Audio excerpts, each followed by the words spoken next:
But I appreciate AJ sharing her words, and there's a lot to be said about humble beginnings. Um, Today, as I was driving here, I thought about just how I started off here in the community, living in the Six Flags area. I live a scream's distance from Six Flags, and there are a lot of thoughts that people have regarding that area of Cobb when they think of Cobb County. And I knew that I had the same dreams and aspirations that anyone had when they move into an area to live in a safe community, to live in an area they feel proud of, where they want to bring people to, and where they want others to feel like home in. And having lived in other areas of the county, I had lived in East Cobb briefly as a college student when my parents were here. And I had lived in West Cobb as a college student and finally made my way to South Cobb. I knew that we can do better as a whole.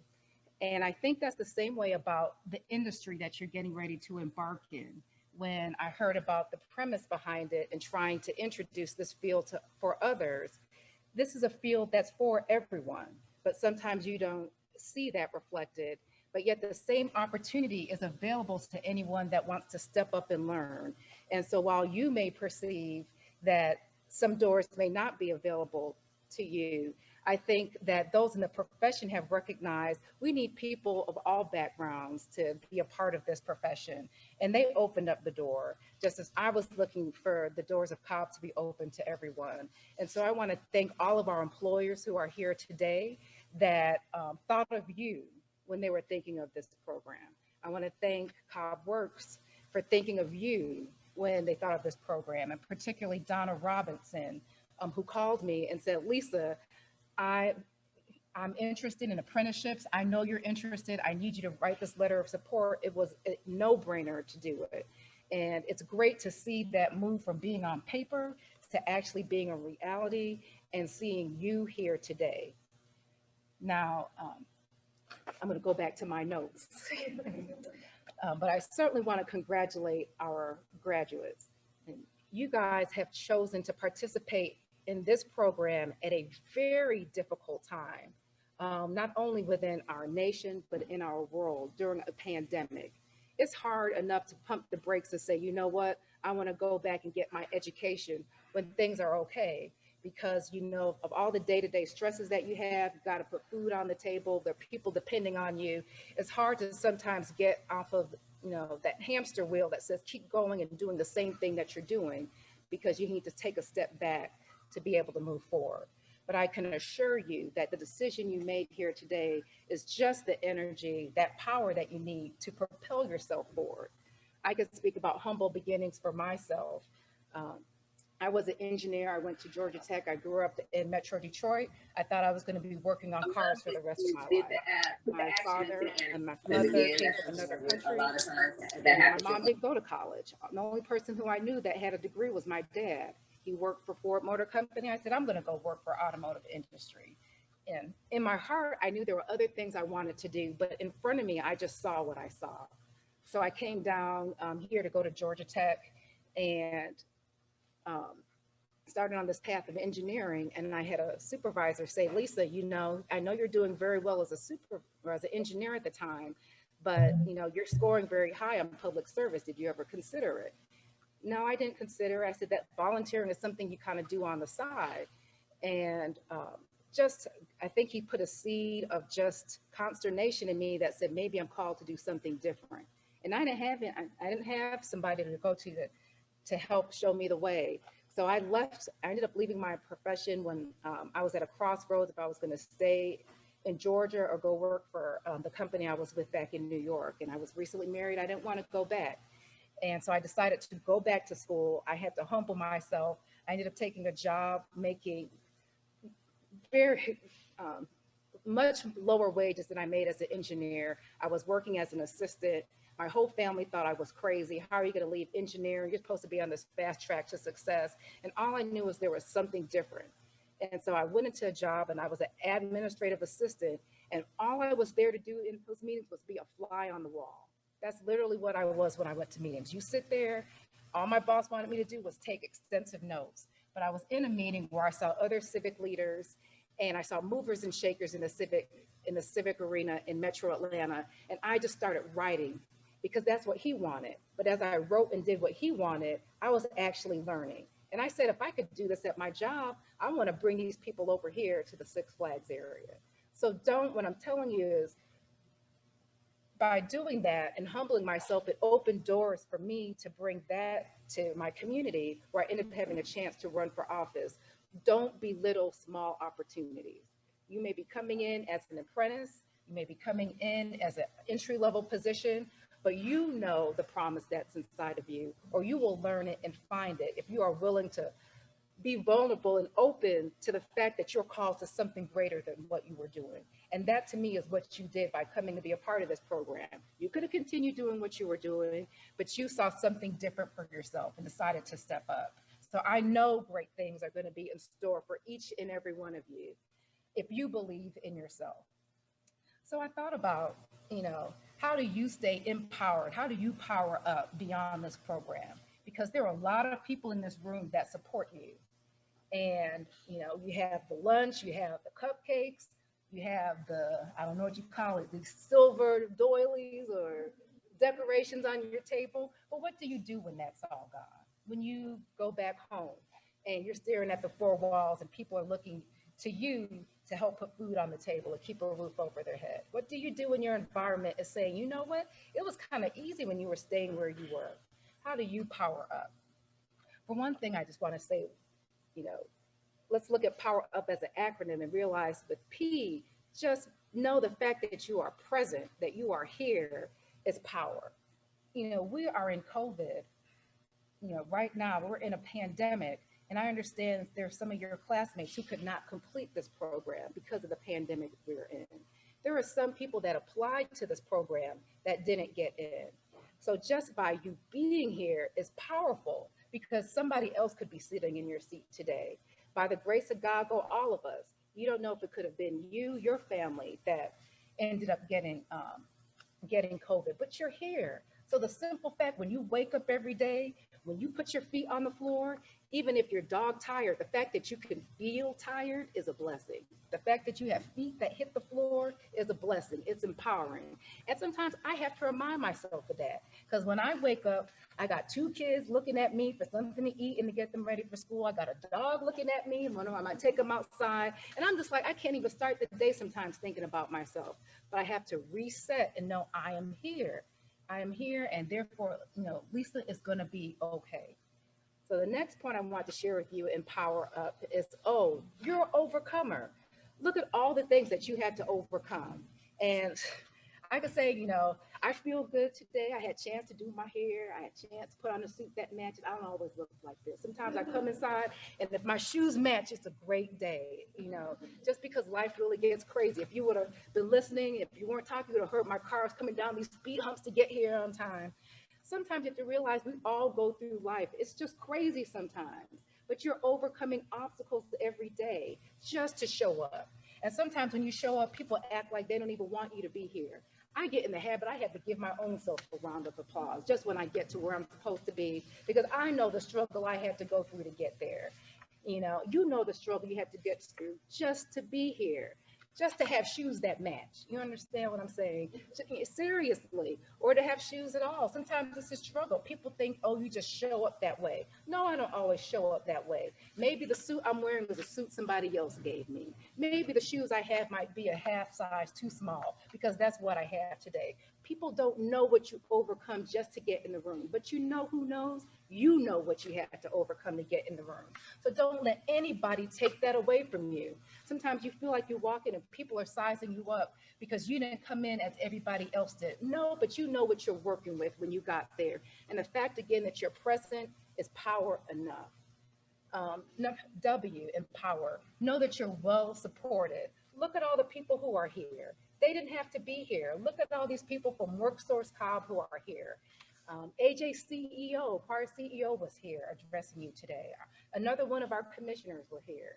You have many instructors who invested themselves, employers who are here. You are not alone. And I have to tell you this because the real is that when you get into spaces where sometimes people don't look like you and they haven't gone through what you've been through, you feel alone. I feel alone. When I served on the Board of Commissioners for the 8 years, I was the only of so many different things. The only African American. I was the youngest person on the board. The only person from South Cobb, which is the area that doesn't seem to reflect all of Cobb County. I was only Democrat. Sometimes I felt alone, but I had to realize I didn't get to my position by myself. I was voted in. Many people put me in that seat. So even though I'm sitting there on the dais by myself, I'm not ever by myself. And even when I walk in a room by myself, I'm not ever by myself because I know who put me there, know who puts you in your position, know who helped you to get there. They're still riding with you even though they are not with you. And even if you need somebody to call on, I'm sure there's one person. Everybody might not answer your call because life is just life and the way that it is. But I'm sure one person here will answer a call or email. And just recognize they're people like you. If they don't, you don't know what they're going through. So be persistent too. You know, sometimes we think if somebody isn't right there for us when we want them to be there for us, they're not for us. And that's not necessarily the case. Sometimes life just gets to all of us. But no, today you are well supported. A lot of people funded this program. You are in a building that was a vision of President Addie Mathis. I remember speaking with her several years ago when I was running for office, and this was a vision of hers. You know, a lot of people invested in you being here today. So no, you are well supported.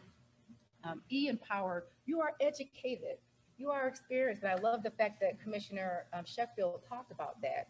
You are coming in with a skill set that a lot of people don't have. A lot of people are leaving the profession of skilled trades. You know, so many things are going towards IT and IS, but you know what? There's got to be some type of infrastructure to put that all into. You know, people that want to sit there and be on the computer, they would like to sit in some nice AC, wouldn't they? You know, they would probably get thirsty every now and then. They would like some water coming through, some clean, fresh pipes that somebody laid. At the end of the day, the work that you invest yourself in is always going to have to be done. So even though you might see things moving ahead technology wise, there are still some basic things that are always going to be core of how we function as a society. And you've invested yourself in a core profession. And I'm not saying to dismiss technology because you'll be amazed at how technology helps people in those core skill trades. But still know that the skill set that you are gaining is going to be one that's always going to be in high demand. R is one that I heard John Hilton talk about with Atlanta Career Rise is that you've been responsible. You've been responsive, you answered the call, and you've been responsible. So no matter how somebody again might try to discount you, you've been responsible. You showed up to this program when you didn't probably feel like it. You showed up when you didn't have it all, you know, may not felt like being here or may have felt like you didn't have it all together, but you still showed up. That's what we do at work every day. We show up. I was feeling bad. To be honest, I was feeling bad about my Board of Commissioners meeting yesterday. I just moved this past weekend. I told somebody, you know, I'm living out of boxes right now. They might see clothes I'm wearing. I never wear this full suit, but it just is what it is. I put on what I can find. But, you know, sometimes I show up and I don't have everything together. But part of being responsible for one is showing up and being present and doing what you can before the chaos comes. If I would have waited till the night before to always be ready, then sometimes I would never be ready. But it's the work that you do every day. It's being responsible every day. And even some days you might feel like you might not cut it. It's not just what you do in that moment, it's what you've done for every moment to get you to that moment. So, you know, there was an author who wrote something about making up your bed in the morning and how that helps to set your day. I mean, there's really an art and a craft to doing basic things responsibly every day. When you make sure your children get on that bus on time, when you pay your bills, when you are doing things that make you responsible, all that adds into how you are responsible when you show up for work. It's your personal life. It's that personal day-to-day responsibilities that helps you get it together. So just in that moment, know that you, by the fact that you're there, by the fact that you're present, by the fact that you've overcome, by the fact that somebody helped you, you are well supported, by the fact that you were educated enough to be in the room, has helped to make you be a responsible person. So you are ready. You have that power. And I love the up part because I thought, you know, I'm going to use that as you are uniquely purposed to do what you came here to do. You might be a welder and there might be 10 other welders, but nobody's going to weld like you and show up like you do. How do you show up differently? You might show up And you might have the same skill set, but nobody has the same attitude that you have. Nobody's going to be positive like you are. Nobody's going to be the same team player that you are. Nobody's going to be thoughtful like you. Nobody's going to be able to be as creative as you. Nobody's going to be able to interject humor as you do. Nobody's going to be able to be a listener as you. Not everybody has all of that, but we each bring something special to the table when we show up. So think about your unique purpose when you come to the table, and think about that as you power up. You have a unique purpose that you bring whenever you show up. And I also like the word up because sometimes you always have to look up. As I shared with you, not every day is going to be a bed of roses. I assure you that you're going to have great days, you're going to have phenomenal days, but you're going to have some days where people are like, what the heck did I just do? Or why am I doing this? You're going to have you might have some, even if you have a great employer, and I pray that you do, you might have some employees that get on your last. So what are you going to do? Are you going to stoop to their level, or are you going to surpass that occasion and understand you are there with unique purpose? Because I'll be honest, we all go through things through work every day. It's not easy for any one of us. Black, white, top of the totem pole, bottom of the totem pole. If you're in the technical sector, if you're in the administrative front, if somebody has a manager behind their name, we're all sometimes in the middle of a smush sandwich. And I could use another word besides smush, but we all have our moments. What are you going to do? Be positive. I mean, attitude goes such a long way. Just look up. You can be that beacon of light. Anytime that somebody comes in the room, it's a choice that we all make. And even if you didn't make that choice, when you walked in the room, for that next minute or that next 5 minutes or that next 10 minutes, it's a continual series of choices. Sometimes I show up and I'm not one of these fake it until I make it people. Like, if I'm not happy, I'm not happy. You're going to know it. But I'm not going to stay miserable. At some point, I'm going to get past it. Nobody's asking you to fake anything, but we are asking you to think about the unique role and responsibility that you have to the environment that you're in. So even if you do have a bad day, the way that you come in there helps to set the stage, not just for you, but for those around you. And I assure you, when you bring positivity with you, or you make that the end goal of even a tough challenge, you can go as far high as you can perceive you can go. I've had some very rough days as a commissioner. I still have rough days. We just lost Major League Baseball. Can you believe that? We were supposed to be here in Cobb County, but you know what? As much as it was a tough circumstance for Cobb County, we are going to overcome it, not because of what happened in that moment, but what's been going on for this series of moments. Cobb County was positioned to get a Major League Baseball team and game for a reason, because we're always a great place for commerce. We're always a great place for recreation. So am I going to stay down because I'm frustrated? I'm going to continue to look up and see the opportunity that Cobb County had before the game and that we're going to have after the game. I want you to always look up. Today's a great day to help get you started. I see a lot of gifts before you. I see these bags. I see the cupcakes. I see gifts over here that look like they cost a pretty penny. People are investing in you today. If anything, use today as some of that energy to think positively about all the positive investment that people are making into you. And know again that you are not alone. You are present. You are an overcomer. You are well supported. You are educated, and you have been responsive and responsible. And all you have to do is look up. You are uniquely purposed to be where you are today, and you're going to help take us far. You are important to us. Why am I here? Yes, I was asked to be here, but I'm here because the better you do, the better Cobb County does. Every person is important to Cobb County's economic vitality. If you do well, that means that you are going to be a positive force in our community, and you never know who's looking at you, and you never know what industries are depending on you when you walk through the door. So I'm so grateful to be here, to be a part of this moment, and I want to tell you to please continue to power up, and you'll be amazed at how many doors open before you. Thank you. Appreciate it.